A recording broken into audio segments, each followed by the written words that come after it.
This video is going to show you a neat trick for moving a subject into a new background and not having any telltale halos left showing around the edge. They're always a giveaway to people that you did move something into a new image. So let us go to File, Open, in whatever Adobe software you're in. And in the plan that I did for today, I have Moving Subjects is the folder. And you'll see a PDF file called Moving Hard Edged Subjects Tutorial. I didn't give it to you today, but it's there for you to read or print or whatever you want. We're going to take the balloons for Bruce, and holding down your Control on a PC or Command on a Mac, find the Bruce JPEG. So you're now got the balloons you're going to move, and you've got the image of the Bruce Peninsula you're going to move it into. Click Open. And if I want to see both of those, I just have to offset them a bit. And the Bruce Peninsula here is right at the end of it. The tip of it is where I took this picture. Now, I must admit that the balloons did not come from that area, so they don't really belong there. But it makes a rather good tutorial. So if you'll bring up the image called Balloons for Bruce, you'll notice it's a PSD file. I did that because the point of this tutorial is not to teach you how to select, but it's to teach you how to move a selection. So I gave you the selection of the balloons. And if you'll go up to the word Select on the menu and come down, you'll see the option to load selection. If you click it, you'll find balloons is the selection I want.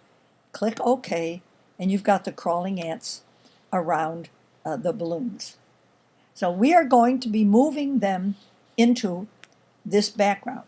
This is the layer that we want to unlock so we can add a layer mask. So if you will double click on the balloons and unlock them, they'll become layer 0. Now they can accept a mask. And because I want the mask to reflect this selection, I have to see the crawling ants. And then I come over here, and if I just plain click on the layer mask, no extra keys, I get a mask which reflects the selection, which means it has separated the balloons from their background. We're going to now be ready to move it into the Bruce. All right, so with the background of the Bruce there, and front the balloons with their layer mask, all we have to do is what we did before. This time, this is a small part of the final image. It doesn't have to be centered on it. So if you will get the Move tool, all you have to do is put your Move tool over one of the balloons and hold down the mouse button while you drag it over the picture of the Bruce Peninsula and let go. And it has moved it into the Bruce Peninsula. Okay? Once you've done that, you don't need the original balloons for Bruce. It's just going to give you confusion. Its only purpose was to extract the balloons. So I'm going to go back to Balloons for Bruce, and I'm going to close it and not save what I did with it. Just close it without saving it.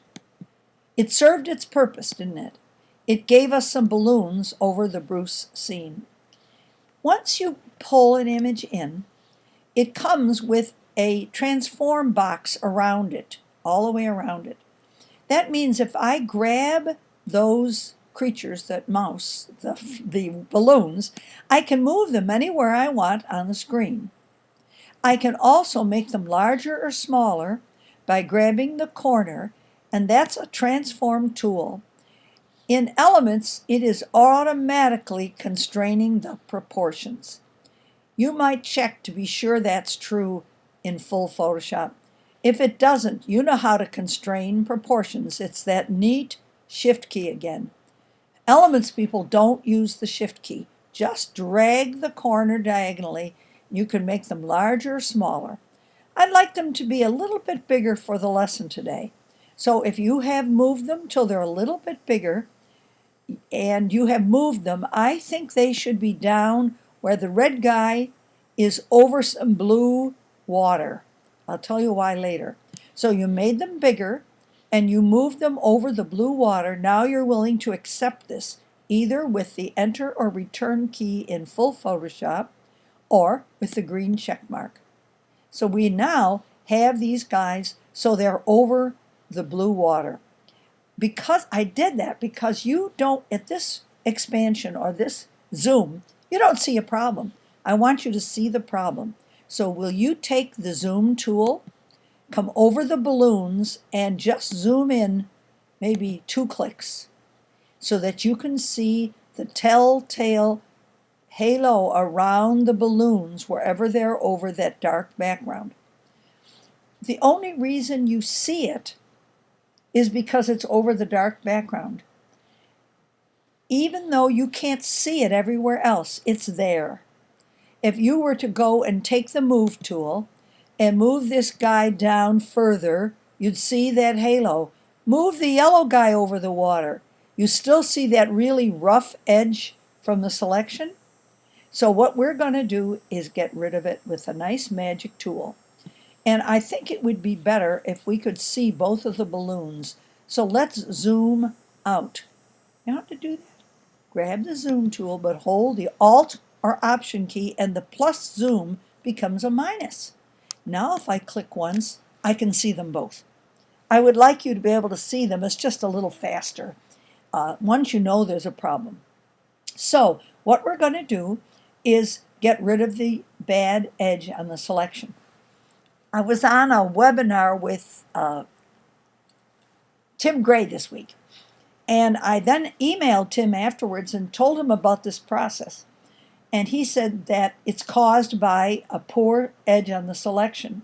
He gets rid of it by choosing the selection again and modifying the edge after he has it in a mask.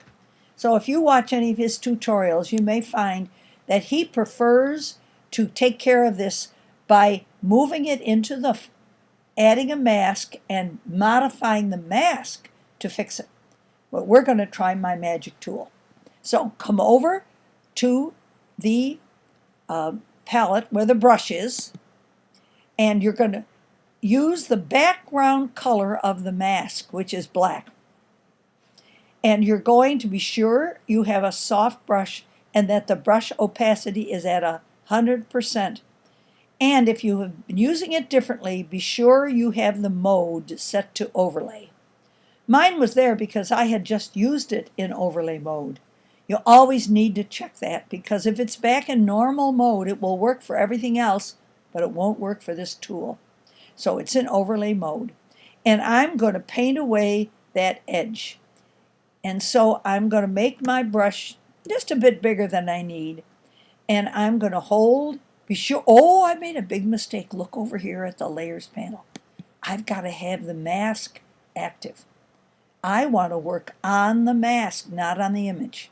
Now I can go paint away that edge. If you can't see the results, zoom in again, where you can really see the edge disappear. Pick up the brush with all its settings and just go around the edge and see how it cleans up the edges of the selection. All the way around. And even though the lighter sky doesn't show the problem, I need to tell you, the problem is still there. And then I'm going to go over to the yellow guy, bring him back into my image. And if you can't see his bad edges, you can always go back to the move tool and move him down. But I know he's got bad edges. So I want to meticulously take that overlay brush all around him. I can stop and start again when I need to, and clean up the edge of the selection. If you do this, it will help you to see much better edges around the things you move, and people won't be as likely to know that you have moved it into a new background. So I'm going to go back and view, fit on screen, and I have moved him back and kept him neat. If I want to move him again, I go back to the Move tool, which not only allows me to move him, but allows me to have the transform box around it.